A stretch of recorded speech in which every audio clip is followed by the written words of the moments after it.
Hi guys, welcome back to my channel. Alam nyo ba? So guys, meron naman tayong bagong video na itatakil ngayon na galing to kay PH Malaya. Ang sabi nga niya dito, Philippine Marine acquires another 73 units of machine guns. Wow! Saan sila bumili? Yun lang ang tanong natin. Di ba gumagawa naman din tayo ng ganito? Sana kasi dapat supportahan din natin yung mga local brands na dito ginagawa eh. Kasi naman yan eh, subok naman yan, di ba? Kung meron mga donation, yun ang kunin natin. Pero sana eh, kung bibili lang ng mga ganitong kagamitan, like mga handgun, mga M16, mga ganyan, mga rifle, assault, mga ganyan, machine guns, sana dito na lang tayo bumili sa ating bansa. Para support natin yung mga local, di ba, mga idolo. Pero tingnan natin kung saan bansa na binili ng ating Philippine Marine ang itong mga machine guns na to. Tara, panoorin natin. Welcome back to our channel. Today, we're exploring the Philippine Marine Corps PMC drive to enhance its firepower through the Squad Automatic Weapon SAW acquisition project for 2025. This initiative reflects the Armed Forces of the Philippines AFP shift toward acquiring equipment piecemeal using their annual capital outlay funds, rather than waiting solely on the AFP modernization program. The PMC has allocated... So sarili nilang fund, di pa kasama doon ng ating AFP modernization program. Pero parang walang masyadong nilalaan sa ating mga Marines, no? Kasi parang din yung first time natin na matatakil na mayroong in-acquire ang ating Philippine Marines. Di ba? Pero dapat bigyan din natin ng pansin ng ating mga Philippine Marines. Para makabago rin ang kanilang mga kagamitan. A budget of 45,885,000 pesos for this project, aiming to acquire 73 new saws to replace aging FN Minimi and M60E3E for machine guns.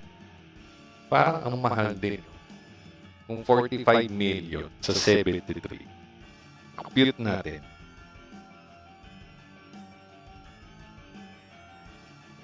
Diba?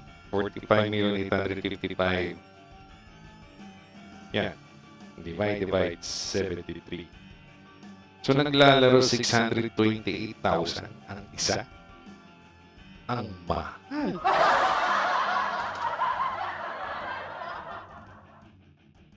Pero siguro ganun talaga ang presyo niya. Hindi ko rin alam. Nagsasabi ako naman, hindi ko rin alam ang presyo ng mga machine guns.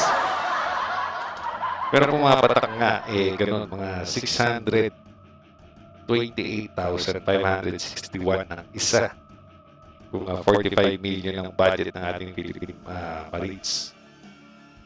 Ano tayo nakikilang ko? Budget naman sila, hindi yung gamitin nila.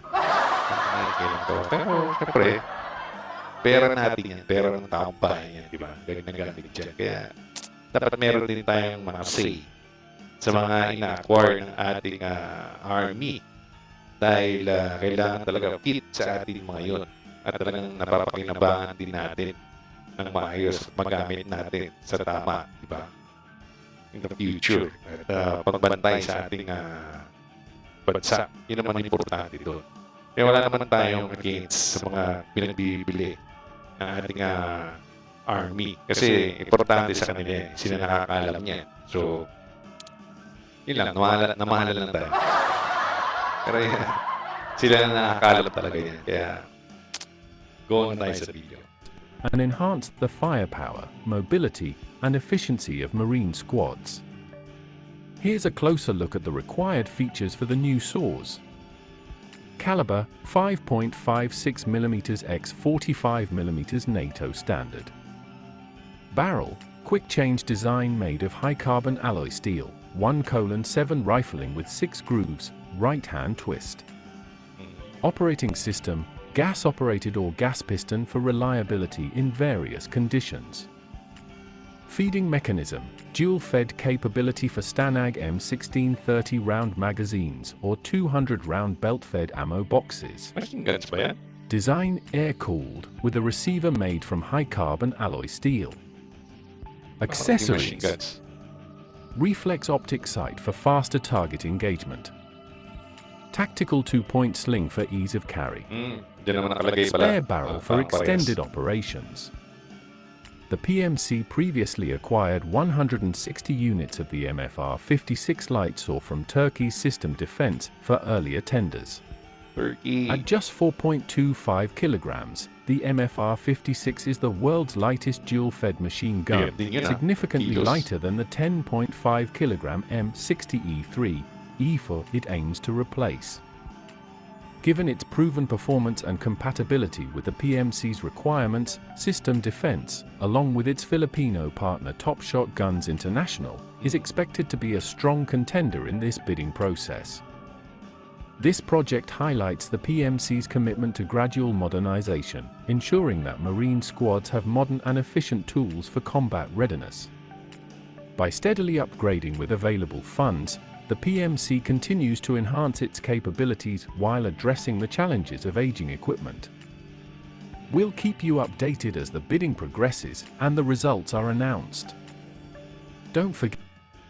So underbidding na rin, no? So may parang may sumali din na Filipino company na may partnership sa ibang bansa. So, tingnan natin kung sino ang makukuha nila na company para ano. Pero na-meet naman siguro lahat ng requirements kasi naglalagay naman ng requirements ang ating Marines kung ano yung gusto nilang guns. Diba? Kaya kung sino yung sumali, titignan na lang talaga kung sino mas mura, syempre. At syempre, maganda ang kalidad din para sa ating Philippine Marines, di ba? Hindi naman tayo bibili ng mura nga pero sirain naman, no? Pero dapat kalidad din talaga. Kaya binubusisi din talaga yan na mayroong requirements na nakalagay doon para ma-meet nga yung needs na kailangan ng ating Philippine Marines. Di ba mga idolo?